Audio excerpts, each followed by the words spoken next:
कोई शक नहीं, कोई दो राय नहीं कि जस्टिन ट्रूडो को लगा होगा कि इस तरह का बेतुका बयान देकर वो भारत को कटघरे में भी खड़ा कर देंगे और वोटों की राजनीति कर लेंगे, लेकिन इसके ठीक उलट यहां पर होता हुआ नजर आता है। इस बीच ये बता देना, इस बात की जानकारी देना भी बेहद जरूरी है कि कनाडा में सिखों की आबादी आखिर किस तरह से है।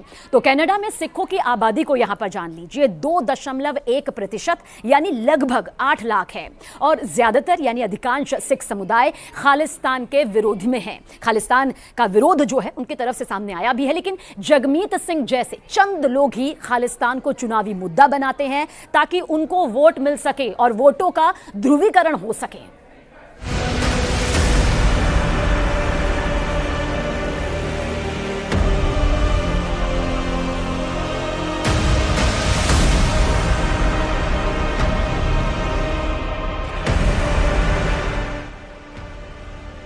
जस्टिन ट्रूडो की कनाडा के अखबारों में खुलकर आलोचना हो रही है। यहां एक और बात भी अहम है। जस्टिन ट्रूडो की लिबरल पार्टी को 160 सीटें और 32.62% वोट मिले थे, जबकि कंजर्वेटिव पार्टी को 119 सीटें और 33.74% वोट मिले थे, यानी पॉपुलर वोट कंजर्वेटिव पार्टी को ही ज्यादा मिले हैं।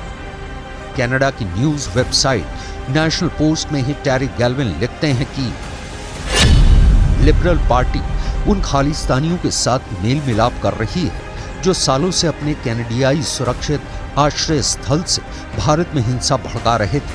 18 जून को ब्रिटिश कोलंबिया के सरे में हुई हरदीप सिंह निज्जर की हत्या गैंग वॉर शैली में हुई हत्या है।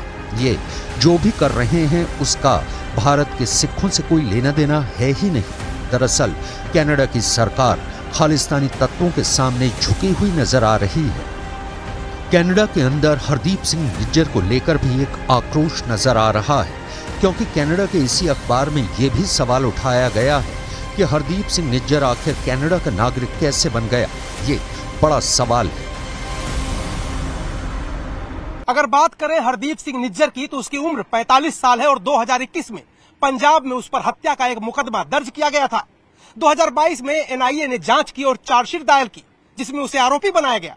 इसलिए हिंदुस्तान की सरकार लगातार निज्जर पर कार्रवाई करने की कनाडा से मांग भी कर रही थी। अब वो तस्वीरें भी सबके सामने आ चुकी हैं कि हरदीप सिंह निज्जर AK-47 लेकर फायरिंग करता हुआ नजर आ रहा है। यह तस्वीर आपने देखी। अब देखिए कैसे कनाडा की विदेश मंत्री ऐसे आतंकवादी तत्वों की पैरवी में बयान जारी कर रही है। Dès le moment où nous avons été mis au courant, nous avons été guidés par 3 principes. Le premier, nous allons tout faire pour faire la lumière sur la question. Deuxièmement, nous allons en tout temps protéger les Canadiens. Et troisièmement, nous allons protéger la souveraineté canadienne. J'ai transmis ces principes à mon homologue indien et j'ai aussi dit que nous attendons à leur entière collaboration afin de faire la lumière sur la question. Et c'est pourquoi aussi, aujourd'hui, j'ai expulsé un diplomate indien du plus haut niveau.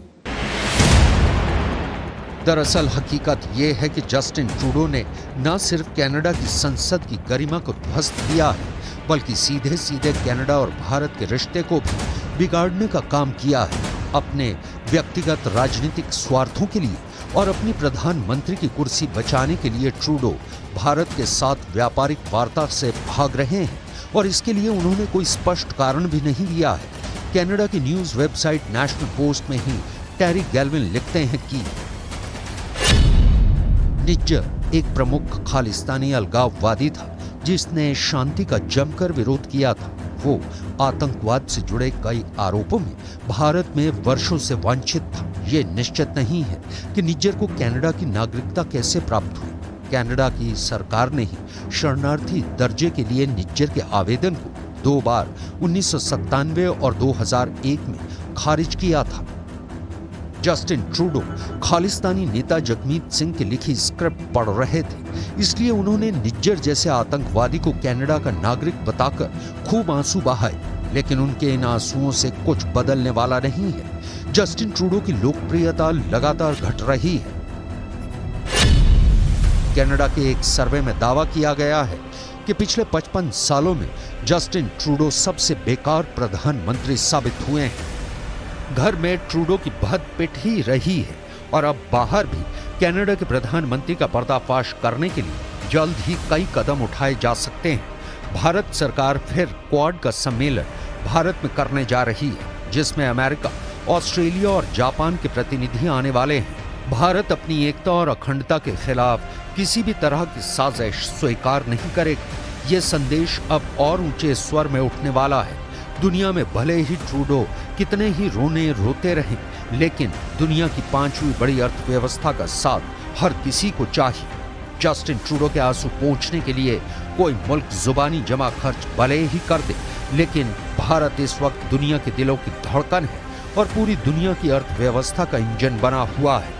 Trudeau और उनकी Khalistani team के पास अब सत्ता के बस कुछ और ही दिन बचे हैं, क्योंकि खालिस्तान का ही मुद्दा अगले चुनाव में जस्टिन ट्रूडो को डुबो देगा।